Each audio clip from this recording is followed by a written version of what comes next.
Today, I'll be teaching you how to extract rabbit's urine. You get it? Rabbit urine. Today, I'll be teaching you how to do that. So, it's a simple trick. Just lay your rabbit on your cup like this.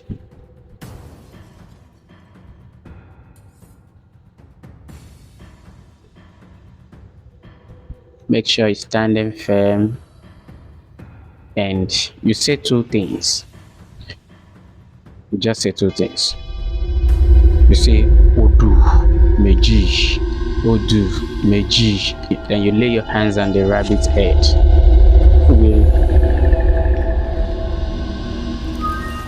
Can you see it?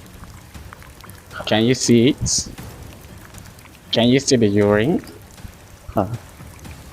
Yeah, that's how to extract rabbit urine.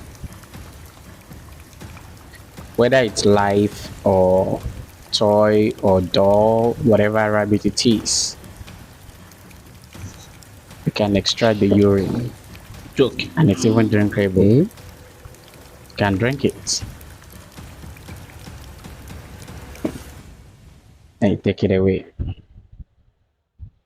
Wait. I guess this your rabbit urine should be able to cure some people's madness. People that won't believe this. It's drinkable. Yeah, it can cure madness. And